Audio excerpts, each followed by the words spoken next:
देखिए, मेरे ऊपर बीजेपी ने 25 केस लगा रखे हैं।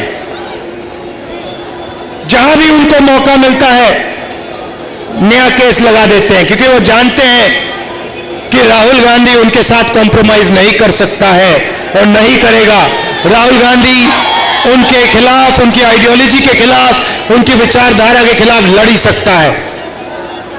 मेरा घर ले लिया, मैंने खुशी से अपना घर दे दिया, कहा लो मुझे नहीं चाहिए आपका घर। लोकसभा की मेंबरशिप रद्द कर दी।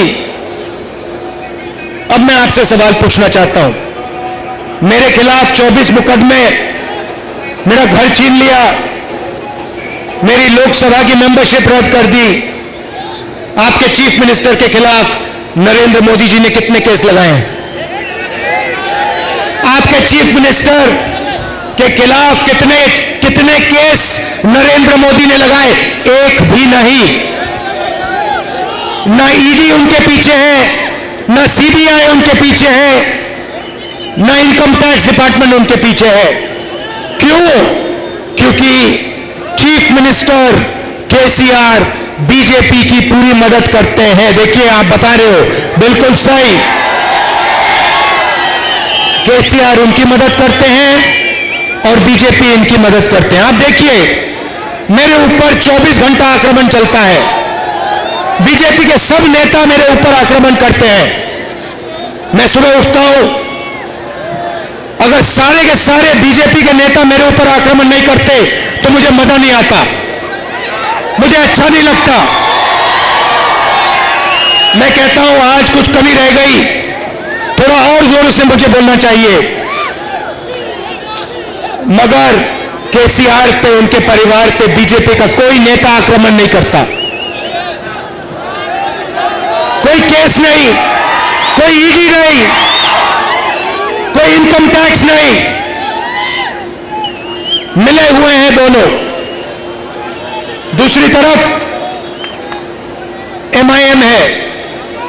आप पता लगाइए, जहां भी कांग्रेस पार्टी बीजेपी से लड़ती है, चाहे वो असम हो, महाराष्ट्र हो, राजस्थान हो, वहां पे बीजेपी की मदद करने के लिए एमआईएम के लोग हर कंस्टिट्यूएंसी में अपने नेता खड़े कर देते, अपने कैंडिडेट खड़े कर देते। भाई और बहनों, दिल्ली में बीजेपी को हराना है, तेलंगाना में बीआरएस को हराना है। ये तीनों एक साथ मिले हुए हैं, भूलिए मत। कांग्रेस पार्टी को पूरा समर्थन दीजिए। यहां पे लहर आ रही है, जैसे सुनामी आती है वैसे सुनामी कांग्रेस पार्टी की आने वाली है, और पहले यहां आएगी और फिर दिल्ली में आएगी। आखिरी बात मैं आपसे कहना चाहता हूं, बीजेपी के लोग पिछड़ों की बात करते हैं, ओबीसी की बात करते हैं, बीआरएस के लोग ओबीसी की बात करते हैं।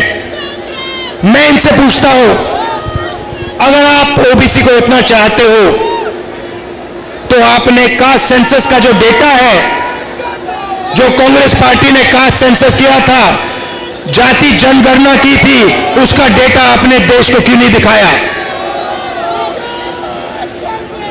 जैसे ही हमारी यहां सरकार आएगी, आप लिख के रख लो, तेलंगाना में कांग्रेस पार्टी जाति जनगणना करवाएगी, कास्ट सेंसस यहां हम करवाएंगे, और उसके बाद दिल्ली में जैसे ही हम चुनाव जीतेंगे वैसे हम दिल्ली में कास्ट सेंसस करवाएंगे।